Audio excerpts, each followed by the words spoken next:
नमस्कार, मैं हूं Pankaj Matpal, certified financial planner और आज मैं लेकर आया हूं आपके सवालों के जवाब। तो शुरू करते हैं ये सवाल जवाब का सिलसिला। लेते हैं पहला सवाल जो पूछा है संदीप जी ने। संदीप जी का सवाल ये है कि उन्हें 5000 रुपीज़ की SIP करनी है और संदीप की एज है 20 ईयर्स। अब संदीप ने ये नहीं लिखा कि 5000 रुपये एक लमसम में करने हैं या मंथली इन्वेस्ट करना चाहते हैं, लेकिन मैं ये मानकर चल रहा हूं कि संदीप को 5000 रुपीज़ पर मंथ करने हैं, क्योंकि संदीप का गोल है 20 साल में 1 करोड़ रुपए। और संदीप जानना चाहते हैं कि उन्हें किन स्कीम्स में इन्वेस्ट करना चाहिए। संदीप, यदि आप 5000 rupees per month mutual fund में SIP के जरिए निवेश करते हैं तो आपके 20 साल में करीब करीब 46 लाख इकट्ठा हो सकते हैं, यदि हम ये मानकर चलें कि आपको 12% की कंपाउंडेड एनुअल ग्रोथ मिलेगी आपके इन्वेस्टमेंट पर। क्योंकि आपको पता है कि म्यूचुअल फंड्स में रिटर्न्स गारंटीड नहीं होते हैं, तो ऐसे में हम हिस्टोरिकल रिटर्न्स को देखते हुए एक रेट एज्यूम करते हैं। और अक्सर हम जब इक्विटी की बात करते हैं तो 12% का एवरेज CAGR एज्यूम करना मेरे हिसाब से सही है। तो इस हिसाब से यदि मैं कैलकुलेट करूं तो यहां पर बन रहे हैं 46 लाख रुपीस अप्रोक्सीमेट। अब क्योंकि आपको करने हैं इकट्ठा 1 करोड़, तो यदि मैं कैलकुलेट करूं तो ये कैलकुलेशन निकल कर आती है कि आपको अपनी इन्वेस्टमेंट को हर साल 11% के रेट से बढ़ाना होगा। यानी कि फर्स्ट ईयर में यदि आप 5000 रुपीज़ पर मंथ इन्वेस्ट करते हैं तो अगले साल आपको इसे 11% से बढ़ाना होगा। उसके अगले साल में जो अगले साल का इन्वेस्टमेंट होगा उसको अगेन 11% से बढ़ाना होगा। तो इस तरह से आप 20 साल में 1 करोड़ रुपए इकट्ठा कर सकते हैं।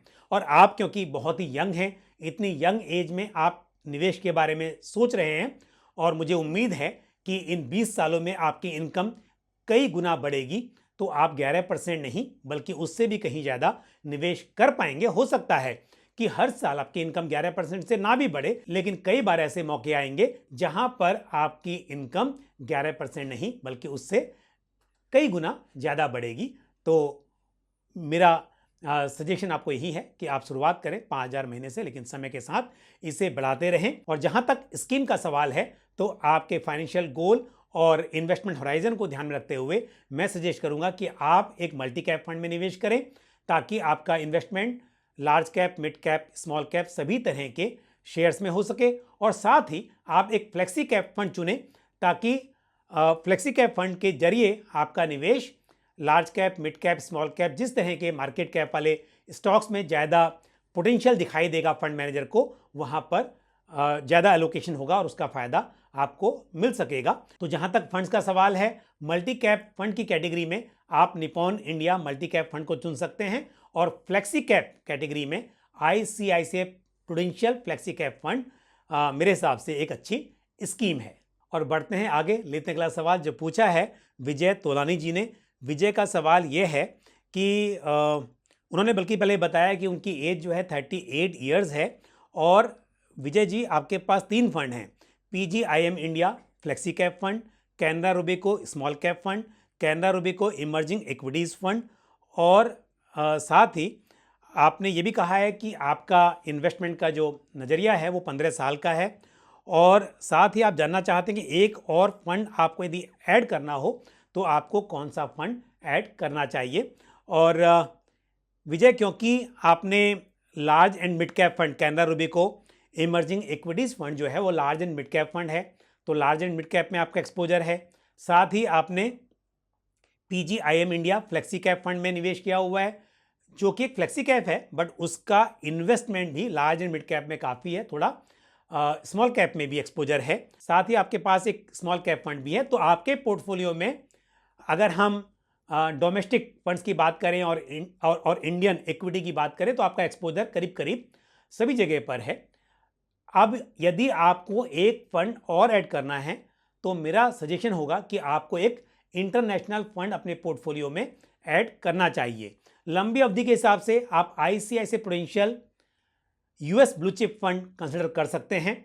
और यदि मैं बात करूं इस वक्त पर यूएस की इकोनॉमी के मुकाबले मुझे इमर्जिंग मार्केट्स बेहतर लग रहे हैं। तो यदि ऐसा कहा जाए कि आपको डिफरेंट इंटरनेशनल मार्केट का एक्सपोजर मिल सके तो एक स्कीम है ICICI prudential global advantage fund. ये basically fund of funds scheme है जो कि दूसरे फंड्स की यूनिट्स में इन्वेस्ट करती है। तो यदि आप इस फंड में इन्वेस्ट करेंगे तो आपको अलग अलग इंटरनेशनल मार्केट का एक्सपोजर मिलेगा। तो मेरे हिसाब से लॉन्ग टर्म को ध्यान में रखते हुए और बल्कि शॉर्ट टर्म के हिसाब से भी जिस तरह से जियोपॉलिटिकल सिचुएशन है, ये स्कीम आपके लिए एक अच्छी चॉइस हो सकती है। तो बढ़ते हैं आगे, लेते हैं अगला सवाल जो पूछा है अविनाश भट्ट ने। अविनाश जी का सवाल ये है कि फिक्स्ड मैच्योरिटी प्लान में टैक्स कैसे अप्लाई होता है, कैसे कैलकुलेट होता है, और कॉस्ट इन्फ्लेशन इंडेक्स टेबल कहां से मिलती है। तो कॉस्ट इन्फ्लेशन इंडेक्स ये क्योंकि गवर्नमेंट डिसाइड करती है every year, central board of direct taxes ये इंडेक्स टेबल जारी करता है और ये आपको इनकम टैक्स इंडिया की वेबसाइट पर मिल जाती है। मैंने इसका जो लिंक है ये डिस्क्रिप्शन में भी डाल दिया है, तो आप यहाँ पर भी देख सकते हैं। तो आपको ईयर 2001-2002 से लेकर और फाइनेंशियल ईयर 2022-23 तक का कॉस्ट इन्फ्लेशन इंडेक्स इस टेबल में मिल जाएगा। अब बात करते हैं कि फिक्स्ड मैच्योरिटी प्लान्स पर टैक्स कैसे कैलकुलेट होता है। तो सबसे पहले मैं शॉर्ट में फिक्स्ड मैच्योरिटी प्लान्स को एक्सप्लेन कर दूं। Fixed maturity plans basically date oriented close ended mutual fund schemes होती हैं। डेट ओरिएंटेड मतलब इन स्कीम्स का पैसा डेट इंस्ट्रूमेंट जैसे कि bonds, debentures, commercial papers, certificate of deposit, government securities, इस तरह के डेट पेपर्स में एलोकेट होता है, इन्वेस्ट होता है। और ये क्लोज एंडेड फंड्स हैं, मतलब कि इनकी फिक्स मैच्योरिटी होती है और नाम भी है फिक्स मैच्योरिटी प्लान्स। तो ये कुछ महीनों से लेकर कुछ साल तक के फिक्स मैच्योरिटी वाले प्लान हो सकते हैं, यानी कि 3 महीने, 6 महीने या फिर 3 साल, 4 साल, इस तरह की इनकी फिक्स मैच्योरिटी हो सकती है। तो यानी कि आप जब इनका एनएफओ आता है उस वक्त इन्वेस्ट कर सकते हैं और मैच्योरिटी जब इनकी होगी उस वक्त पर आपको आपका पैसा मिल जाएगा। अब क्योंकि हम जानते हैं कि जब डेट ओरिएंटेड म्यूचुअल फंड्स में या नॉन इक्विटी म्यूचुअल फंड्स में इन्वेस्टमेंट किया जाता है तो 3 साल या उससे कम की अवधि के लिए यदि निवेश किया गया हो और उस पर जो भी कैपिटल गेन होगा उसे हम कहते हैं शॉर्ट टर्म कैपिटल गेन, और उस पर लगने वाला tax short term capital gain tax होता है। यानी कि ये जो शॉर्ट टर्म कैपिटल गेन होता है वो इन्वेस्टर की इनकम में ऐड हो जाता है और टैक्स पेयर की जो भी टैक्स लायबिलिटी होती है, यानी कि जो रेट एप्लीकेबल होता है, चाहे वो 5% हो या 30% हो, उस हिसाब से उस पर टैक्स चुकाना होता है।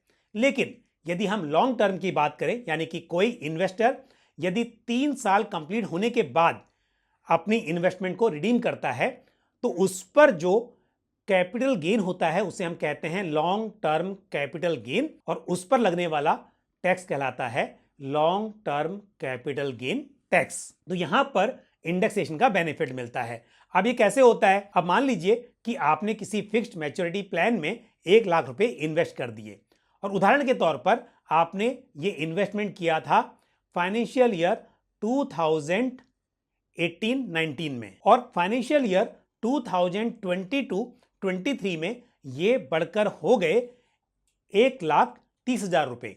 तो यहां पर प्रॉफिट तो 30,000 का हो रहा है, लेकिन आपको टैक्स 30,000 पर पे नहीं करना है, बल्कि आपको पहले इंडेक्स्ड कॉस्ट अपनी कैलकुलेट करनी है। तो फाइनेंशियल ईयर 2018-19 का कॉस्ट इन्फ्लेशन इंडेक्स था 280 और फाइनेंशियल ईयर 2022-23 का कॉस्ट इन्फ्लेशन इंडेक्स है 331।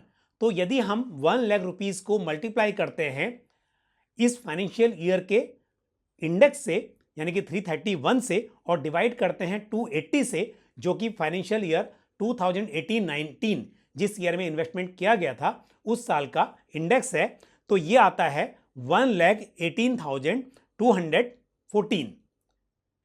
तो अब क्योंकि रिडम्पशन हुआ है 1,30,000 पर, तो 1,30,000 में से हम इस इंडेक्स कॉस्ट को सब्ट्रैक्ट करेंगे, घटाएंगे, तो आंसर आता है 11,786। तो यहां पर आपको long term capital gain tax चुकाना होगा 11,786 रुपीज पर इस एग्जाम्पल में, और ये रेट होगा 20% का। तो long term capital gain tax non equity mutual funds जैसे कि debt mutual funds, gold mutual fund, silver funds या फंड ऑफ फंड्स स्कीम पर एक फिक्स रेट से अप्लाई होता है और वो है 20% का।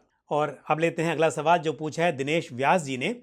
दिनेश जी का सवाल यह है कि यदि सीनियर सिटीजन सेविंग्स स्कीम में 15 लाख रुपीस इन्वेस्ट किए जाते हैं एक फाइनेंशियल ईयर में, क्योंकि एक इन्वेस्टर के लिए यहाँ पर लिमिट भी 15 लाख की है, तो दिनेश जी जानना चाहते हैं यदि पूरे 15 लाख रुपीस इन्वेस्ट किए जाते हैं तो क्या एक साल में जो टैक्स में छूट मिलेगी, क्योंकि under section 80C of income tax act senior citizen savings scheme में इन्वेस्ट करने पर टैक्स में छूट मिलती है। तो उनका कहना यह है कि क्योंकि लिमिट है 1.5 लाख की, इन्वेस्ट कर रहे हैं 15 लाख रुपए, तो क्या जो बाकी का इन्वेस्टमेंट है उस पर आने वाले ईयर्स में, आने वाले सालों में छूट ली जा सकती है।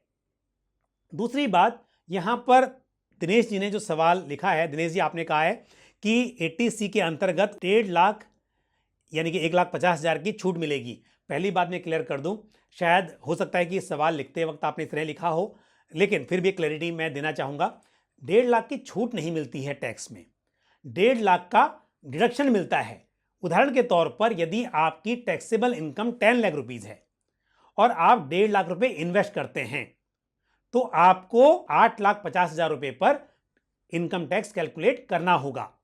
तो यदि आप 20% टैक्स ब्रैकेट में हैं तो इस 1.5 लाख पर 20% आपका बच जाएगा, यानी कि 30,000 रुपीज का आपको टैक्स में फायदा मिल जाएगा। और यदि आपकी इनकम 10 लाख के ऊपर होती और ओल्ड टैक्स रिजिम के हिसाब से आप 30% टैक्स ब्रैकेट में हो, उस केस में 1.5 लाख पर 30% यानी कि 45,000 रुपीज, और प्लस उसके ऊपर 45 के ऊपर क्योंकि हेल्थ एंड एजुकेशन सेस भी अप्लाई होता है, तो इतनी छूट आपको मिल जाएगी। लेकिन कई बार ऐसा मैंने कई बार सुना है कि व्यूअर्स या इन्वेस्टर्स ऐसा कहते हैं कि 80C के तहत 1.5 लाख की टैक्स में छूट मिलेगी।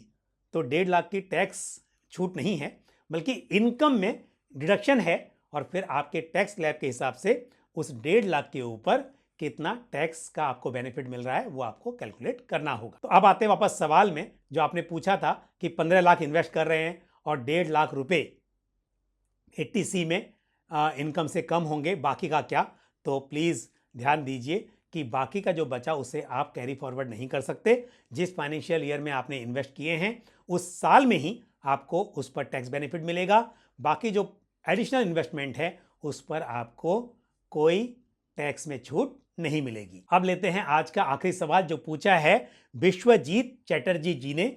विश्वजीत जी का सवाल यह है कि स्टॉक एसआईपी क्या होती है। तो म्यूचुअल फंड्स में क्या होता है कि आप एक फिक्स अमाउंट तय कर लेते हैं कि किस तारीख को कितना अमाउंट आपके बैंक अकाउंट से डेबिट होना चाहिए और किस म्यूचुअल फंड की यूनिट्स आपको परचेज करनी है। लेकिन स्टॉक के मामले में, क्योंकि स्टॉक का प्राइस टाइम टाइम पर बदलता रहता है और यहां पर आपको कम से कम एक शेयर बाय करना होगा, जबकि म्यूचुअल फंड्स में आपको एक से कम यूनिट्स भी अलॉट हो सकती हैं। तो वहां पर जो भी फिक्स्ड अमाउंट है उसको आप एनएवी से डिवाइड करके जितनी यूनिट्स मिलेंगी वो आपको वहां पर मिल सकती हैं। लेकिन यहां पर क्योंकि कम से कम एक शेयर बाय करना होता है तो यहां पर आपके बैंक अकाउंट से अलग अलग अमाउंट डेबिट कर पाना मुश्किल है। तो ऐसे में क्या होता है कि आपके बैंक अकाउंट से एक अप्रॉक्सीमेट अमाउंट हर महीने आपके ट्रेडिंग अकाउंट में ट्रांसफर हो जाएगा। ये ट्रेडिंग अकाउंट में ऑटोमेटिक भी ट्रांसफर हो सकता है, ऐसी सुविधा भी ब्रोकर के पास होती है, और अदरवाइज यानी कि स्टैंडिंग इंस्ट्रक्शन के थ्रू वो अमाउंट ट्रांसफर हो सकता है। अदरवाइज मैनुअली हर महीने आप एक अप्रॉक्सीमेट अमाउंट यहाँ पर ट्रांसफर कर सकते हैं। तो जब ट्रेडिंग अकाउंट में ये पैसा अवेलेबल रहेगा तो क्योंकि आपने अपने ब्रोकर को एक स्टैंडिंग इंस्ट्रक्शन दी हुई है कि हर महीने कौन सी कंपनी के कितने शेयर्स आपके परचेस होने चाहिए, तो ऑटोमेटिकली वो शेयर्स परचेस हो जाएंगे और आपके डीमैट अकाउंट में क्रेडिट हो जाएंगे। तो इस तरह से आप महीने दर महीने या जो भी इंटरवल आप डिसाइड करेंगे उस हिसाब से आप शेयर्स बाय कर सकते हैं। और साथ ही ब्रोकर्स आपको यहाँ पर ये चॉइस भी देते हैं कि एक दिन में डिफरेंट टाइम जोन में आप ये एसआईपी सेटअप कर सकते हैं। तो यदि आपको एक कंपनी के 5 शेयर्स बाय कर रहे हैं और किसी एक तारीख को, तो आप ऐसा भी कर सकते हैं कि 9:30 से 3:30 के बीच में आप अलग अलग टाइम डिसाइड कर लें। तो उस दिन में यदि शेयर का प्राइस चेंज होगा तो उसका भी आपको बेनिफिट मिल सकता है। तो basically stock SIP systematically stock buy करने का एक तरीका है। तो इसी के साथ इस कार्यक्रम को यहीं पर वाइंड अप करते हैं। आज के लिए बस इतना ही। मुझे उम्मीद है कि जो जानकारी मैंने आपके साथ शेयर की वो आपको समझ भी आई होगी और पसंद भी आई होगी। अगले वीडियो में फिर आपसे मुलाकात होगी। Thank you. जय हिंद। म्यूचुअल फंड निवेश बाजार जोखिमों के अधीन है। योजना से संबंधित सभी दस्तावेजों को ध्यान से पढ़ें।